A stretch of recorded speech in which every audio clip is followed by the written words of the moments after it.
जी नमस्कार, मैं शिवन कुमार स्वागत करता हूं आप सभी का आपके अपने यूट्यूब चैनल शिवन एकेडमी पे।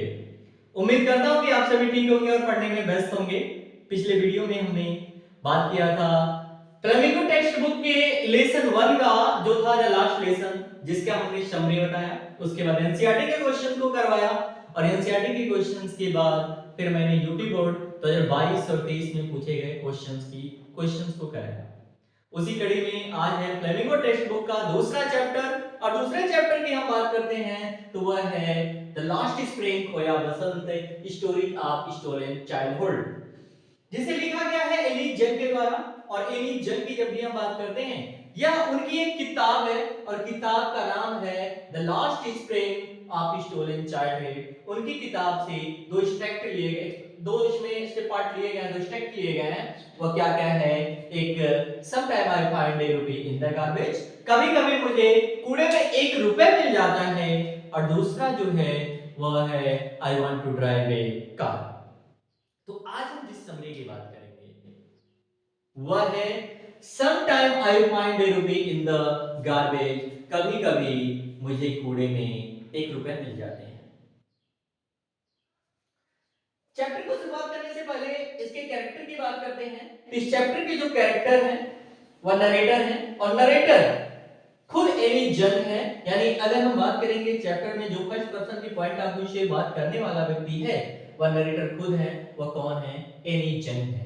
दूसरा कौन है? साहिब है, एक रैग पिकर्स है, एक कूड़ा उठाने वाला व्यक्ति है, रैग पिकर। हम जब भी बात करते हैं इस चैप्टर की समरी की, तो समरी की शुरुआत कुछ होती है यहां से कि एक दिन नरेटर जो होती हैं वो मिलती हैं साहिब से। साहिब के साथ उसके समूह के जो भी बच्चे होते हैं उनसे मिलते हैं। वह साहिब से पूछती है कि तुम ये सब क्यों करते हो, तुम ऐसा क्यों करते हो? साहिब से पूछते तुम ऐसा क्यों करते हो? तो वहां पे एक्चुअल में जो साहिब जहां पे था ना, साहिब वहां पे उनके घर के आसपास पास पड़ोस में जो भी कूड़े होते हैं वहां से सोना ढूंढते ढूंढते हुए मिल जाया करता था। सोना ढूंढने का मतलब उनके लिए जो गार्बेज का मतलब होता था ना, उन लोगों के लिए वह गोल्ड होता था। उसमें से जो भी चीजें बम्बल मिलती थी, कूड़े का जो ढेर लगा होता था उसमें से जो भी जुड़ती थी उसको निकाल कर ले जाके बेचते थे और उसी से ये लोग अपनी जीविका चलाते थे। साहब से पूछते तुम्हारा घर कहाँ है? तो साहब बोल को बिस्मिट में याद नहीं होता, लेकिन साहब की माँ बताती हैं कि उनका घर ढाका में था, बांग्लादेश के ढाका में था। और वहां पे क्या बात थी कि बड़े बड़े तूफान आते थे, उनके हरे भरे खेतों को बर्बाद कर देते थे। अच्छा, हरे भरे खेतों को बर्बाद करने के साथ साथ उनके घरों को भी बर्बाद कर देते थे। इसी के कारण उन लोगों ने उन जगह को छोड़ दिया और उस जगह को छोड़ने के बाद वे सभी आ गए शहर। और शहर में किस चीज के लिए? सोने की खोज के लिए आ गए। और उनके लिए जो गार्बेज का मतलब क्या होता है? गोल्ड होता है। ये लोग आ गए और वहीं पे रहते हैं। साहब से जब हम पूछते हैं तो साहब से पूछते हैं कि तुम ऐसा क्यों करते हो? साहब एक जवाब देता है, कहता है मेरे पास करने के लिए कुछ नहीं है। तो नरेटर उसे बड़ी लापरवाही से पूछती है तुम विद्यालय क्यों नहीं जाते हो? तो साहब कहता है कि पड़ोस में विद्यालय नहीं है इसीलिए मैं विद्यालय नहीं जाता हूं। तो नरेटर कहती है कि यदि मैं विद्यालय बनवाऊंगी तो क्या तुम पढ़ने आओगे? यह भली बात जानती थी कि उनके बातों में कितना खोखलापन था। तो कहता हाँ, जब आप बनवाएंगे तो आएंगे। और वो नरेटर से पहले बता देता है कि जब विद्यालय बन जाएगा तो मैं विद्यालय चला जाऊंगा। तो वही नरेटर कहती है कि जब मैं विद्यालय बनवाऊंगा, मैं विद्यालय बनाऊंगा तो क्या तुम पढ़ने आओगे? तो वह कहता है कि हाँ, आऊंगा। कुछ दिनों के बाद एक दिन नरेटर के पास दौड़ते हुए साहिब जाता है। नरेटर जो एनी जंग है उनके पास दौड़ते हुए साहिब जाता है और साहिब पूछता है कि आपका विद्यालय बन गया? वहां पे नरेटर को शर्मिंदा हो जाना पड़ा था, क्योंकि उन्होंने एक ऐसा वादा किया था जो वादा उन्होंने निभाया नहीं था। ऐसे वादे, जो वादा नरेटर ने किया है, एनी जंग ने किया था, ऐसे वादे शहर के कईयों कोनों में किए जाते हैं। इस निराशापूर्ण संसार के कईयों कोनों में ऐसे वादे किए जाते रहते हैं। तो नरेटर कहती हैं, जो एनी जंग है वो कहती हैं कि विद्यालय बनाने में बहुत समय लगता है और अभी बहुत समय लगेगा। महीनों के बाद से महीने बीत गए और महीने के बाद से लगभग एक एक को जानने लगे थे नरेटर, मतलब हर एक को पहचान लेती थी। जो भी आस पड़ोस में लड़के आते थे कूड़ा उठाने वाले, जो भी कूड़ा बटोरने वाले आते तो उनमें हर एक को पहचान लेती थी। तो एक दिन नरेटर साहब से पूछती है, तुम्हारा नाम क्या है? साहब बताता है कि मेरा नाम है साहिबी आलम। नरेटर तुरंत आशा लगा लेती है, उन्हें यह नहीं पता है उसे कि साहिबी आलम का मतलब क्या होता है।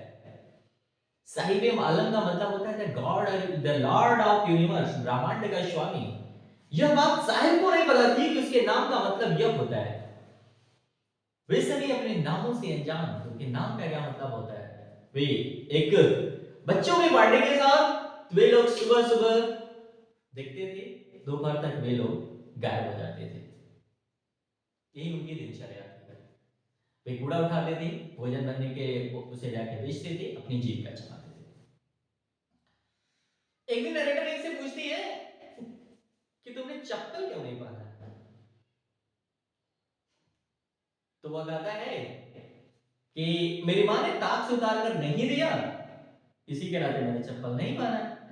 तब तक दूसरा लड़का था जो दो अलग अलग पैरों के जूते पहना था, दो बेमेल जूते पहना था।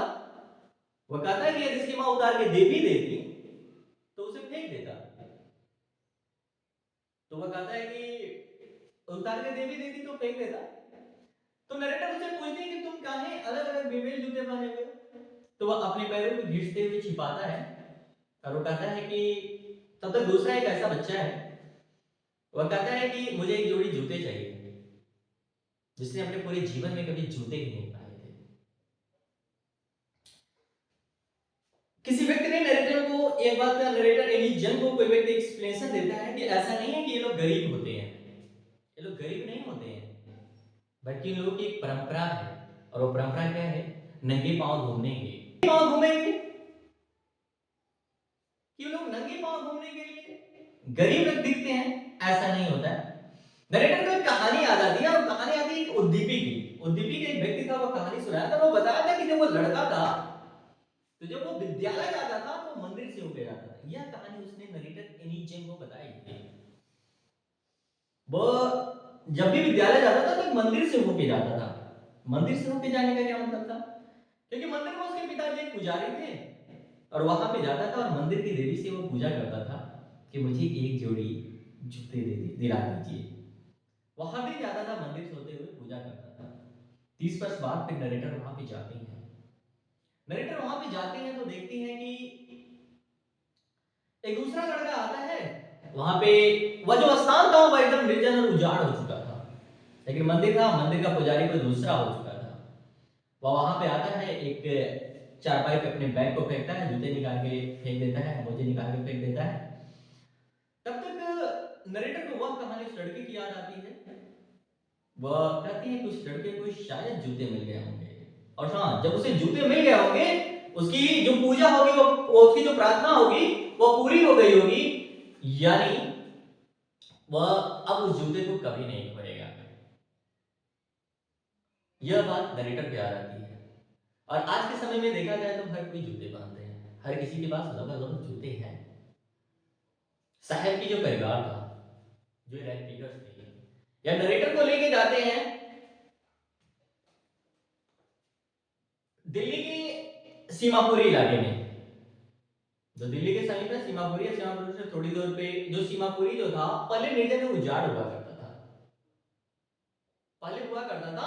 लेकिन 1971 के बाद से बांग्लादेश से कुछ लोग हैं और वो लोग आके कहां बस गए? सीमापुरी। और सीमापुरी में अब तक लगभग 10,000 रैक पीकर्स रहते हैं। 10,000 रैक पीकर्स जो कूड़े उठाते हैं, जो कबाड़ बटोरते हैं, वे लोग रहते हैं। पहले जब उजाड़ था वहां पे कोई घर नहीं थे, जब ये लोग आके वहां पे बस गए और यहाँ पे लोगों के बस जाने के बाद इन लोगों ने क्या किया? अपना खुद का उन्होंने मिट्टी के घर बनाए, उस पे घास फूस की छत रख दी, टीन शेड रख दिया या तो तिरपाल रख दिया। उन्होंने इसी प्रकार से अपनी जीविका चलाने का साधन रख दिया। और इन चीजों के बाद से आगे की बात क्या थी कि अब वहां पे वो लोग बस के गए थे और वो लोग वहीं पे रहते थे, और उन चीजों के बाद से वो लोग वहीं पे रहते थे। तो एक बात थी ना कि उन लोगों के पास ना ही पानी की व्यवस्था थी, ना ही जल निकासी की व्यवस्था थी, ना ही कोई सीवर था। बस उन लोगों का आधार कार्ड, उन लोगों की यहां तक की कोई आइडेंटिटी नहीं थी। बस हाँ, उन लोगों का राशन कार्ड बना हुआ था, और राशन कार्ड के सहारे, राशन कार्ड होने से उन लोगों के साथ क्या होता था कि उन लोगों का राशन कार्ड बना हुआ था, और जब उन लोगों का राशन कार्ड बना हुआ तो उसके सहारे उन लोगों को वोटर लिस्ट में नाम दिया। एक दिन एक ग्रुप के समूह से पूछती है, कौन पूछती है? नरेटर एक दिन ग्रुप के समूह से एक बात पूछती है, और वो क्या पूछती है कि एक दिन नरेटर एक ग्रुप की महिलाओं का जो समूह है उस समूह से यह पूछती हैं कि आप लोग उस हरे भरे खेत को छोड़कर आप लोग यहाँ सीमापुरी में आकर के बसे। तो नरेटर बताती है, नरेटर को वो महिलाएं बताती हैं कि शाम होने से पहले हम अपने पूरे परिवार को भरपेट भोजन करा दें और अपने खुद बिना पेट दर्द के सो जाएं। बिना पेट दर्द के सोने का मतलब होता है कि बिना कुछ मतलब कुछ खा पी के सो जाए, क्योंकि हम भी अपने खुद भोजन कर लें। तो इससे अच्छा हम उन स्थानों पे रहना पसंद करेंगे जहां के खेत हरे भरे हैं, घर है, लेकिन वहां पे भरपेट भोजन नहीं मिलता है। और यही रीजन था वो लोग आके यहाँ पे बसते हैं। वे लोग जो वहां पे घास फूस के बने हुए मकान होते हैं, मिट्टी के बने हुए मकान होते हैं, वो वहीं पे रहते हैं और वहीं पे अपनी जीविका वो लोग अर्जन करते हैं। बच्चे भी उनके साथ पलते हैं, बड़े होते हैं और उनके साथ भागीदार बन जाते हैं। वह भी कूड़ा बटोरने का काम करते हैं और जीविका चलाने का काम करते हैं। सीमापुरी में अगर गार्बेज रैक पिकिंग की बात करें तो रैक पिकिंग का सीमापुरी का जो मुख्य मतलब होता था वह होता था सर्वाइवल, जीविका। लेकिन एक बात नरेटर को साहेब बताता है, नरेटर जब पूछते हैं तो बताता है कि मुझे कभी कभी 1 रुपए मिल जाते हैं कूड़े में, तो कभी कभी 10 रुपए मिल जाते हैं। कहता है कभी कभी 1 रुपए मिल जाते हैं, कभी कभी 10 रुपए मिल जाते हैं, और कभी कभी चांदी के सिक्के मिल जाते हैं। जब चांदी के सिक्के मिल जाते हैं तो वह ढूंढना बंद नहीं करता है। क्यों बंद नहीं करता है? चांदी के सिक्के मिल जाए क्यों बंद नहीं करता? आशा से इसे कि कुछ और मिल जाए, हो सकता है एक और चांदी के सिक्के मिल जाए। यहां भी बात बताती है, और क्या बताती है कि वहां भी आश्चर्य, नरेटर को यह बात, इन्हीं जन को यह लगता है ना कि गार्बेज का मतलब अलग अलग मीनिंग रखता है। किसके लिए? उन बच्चों के लिए और उन एल्डर्स के लिए। गार्बेज में चिल्ड्रेन जो होते थे, बच्चे होते थे, उनके लिए मतलब होता है रैपिड इन वंडर, मतलब एकदम आश्चर्य में लिपटा हो। जबकि जो एल्डर्स होते थे, जो बड़े लोग होते थे, उन्हें कहा जाता था मीन्स ऑफ सर्वाइवल, जीविका का साधन। तो दो अलग अलग मीनिंग होते थे। और वहां पे जितने भी लोग थे ना, उन सभी के लिए गार्बेज का जो मतलब होता था वह गोल्ड यानी कि सोना होता था। वो उस सोने की वर्चुअल सोने की बात नहीं, वो इसे बेचकर अपनी जीविका अर्जन करते थे, उसी से अपना जीवन यापन करते थे। एक दिन नरेटर इन्हीं जन को शायद मिल जाता है, एक चार दीवारी था और अंदर कुछ लोग टेनिस खेल रहे थे, उसके बाहर गेट के पास मिल जाता है, फेंस के पास बाहर गेट पे मिल जाता है। नरेटर पूछते हैं यहाँ क्या कर रहा है? वो बड़ी गौर से देख रहा था जो लोग टेनिस खेल रहे थे। नरेटर पूछते हैं यहाँ क्या कर रहे हो? तो कहता है कि जब यहाँ पे कोई नहीं होता है तो मैं अंदर चला जाता हूँ, और अंदर चला जाता हूँ तो मैं काम करता हूँ, वहां पे जाने के बाद से मैं टेनिस, वहां का जो गार्ड होता है मुझे वहां का झूला झूलने देता है। उस समय जो साहिब था वह जूते पहना हुआ था, जो साहिब था वह जूते पहना हुआ था, लेकिन उसके जूते में छेद थे, एक छोटा सा सुराख था। दूसरी बात, वह जो ड्रेस पहना हुआ था, जो शॉर्ट्स और नेकर पहना था, जो शॉर्ट्स पहना था और जो टी शर्ट पहना था, वह जूते से मैच नहीं कर रहे थे। वह जूते से मैच नहीं कर रहे थे, तो वहां पे वो पूछते हैं कि तुम्हारे जूते में जो छेद है ऐसा क्यों है? तो वो बताता है ये एक अमीर व्यक्ति के द्वारा छोड़ा गया है। एक अमीर व्यक्ति का लड़का था, उसने छोड़ दिया। उसने केवल इसलिए छोड़ दिया कि उस जूते में एक सुराख था, एक होल था, लेकिन शायद के लिए इसका कोई मतलब नहीं था। साहिब की इच्छा पूर्ति हो गई थी कि उसको पहनने के लिए जूते मिल गए थे। उसके लिए उस शेर का कोई मायने नहीं रखता था।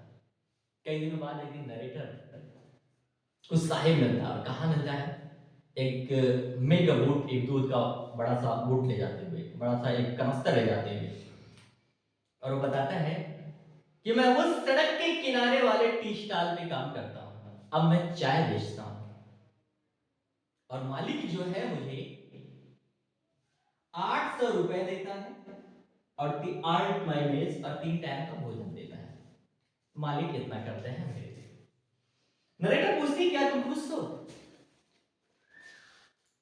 तो वह एक्शन में उसके चेहरे पे हैप्पीनेस के कोई निशान नहीं लगते हैं, क्योंकि साहिब वह जो रैग पिकिंग करता था, जब वो कूड़ा उठाता था, कबाड़ में तोड़ता था, तो उस समय जो उसके साथ बोरा होता था, जो वो झोला होता था, जो उसको पीठ पे लेके चलता था, उसके खुद का स्वामी वो खुद था।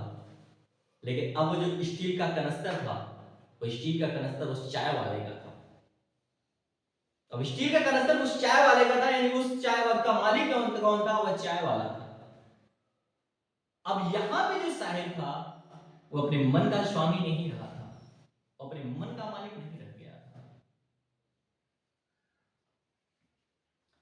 इसीलिए उसके चेहरे पे निश्चितता की कोई निशान नहीं थे। यह थी आपकी द लास्ट स्प्रिंग का जो पहला पार्ट है, sometime I find A rupee in the garbage, कभी कभी मुझे कूड़े में 1 रुपए मिल जाते थे, इसकी समरी। इसके बाद हम करेंगे इसके एनसीईआरटी क्वेश्चंस और उसके बाद वे क्वेश्चन जो यूपी बोर्ड में 2022 और 2023 में पूछे जा चुके हैं। एक बार हम इसे रिवाइज कर लेते हैं। तो क्लास 2 फ्लेमिंगो टेक्स्ट बुक का आपका अप्रोच है। चैप्टर का नाम है last spring, stories of stolen childhood, जिसे लिखा है एनी जन, जो इंडियन राइटर है। अच्छा, इनकी किताब थी, किताब का क्या नाम था? Last spring stolen childhood. वहीं से ये दोनों पार्ट लिए गए हैं, ये दोनों जो उद्धरण है वहीं से लिए गए हैं। एक है some time I find rupee in the garbage, और एक और है जिसका डिस्कशन हम इसके बाद करेंगे, और वह है I want to drive a car.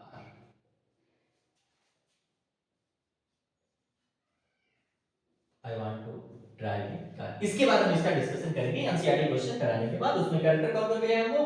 Narrator मिले हैं जो एनी जन है, साहिब जो एक रैग पिकर है, कूड़ा उठाने वाला लोग है, कूड़ा उठाने वाला है, और कुछ छोटे छोटे तथ्य थे। साहिब यादव का मतलब होता है द लॉर्ड ऑफ यूनिवर्स, और गार्बेज के लिए बच्चों के लिए अलग मतलब था, रैपिड वंडर्स बच्चों के लिए होता था, और जबकि बड़े लोग के लिए होता था मींस ऑफ सर्वाइवल। वे लोग 10,000 लोग आए थे, सीमापुरी में बस गए थे, लोग बांग्लादेश से आए थे 1971 में, वहीं पे बच गए थे और वहीं पे लोग रह रहे थे, उन्होंने अपना वही अस्थायी निवास बना लिया था।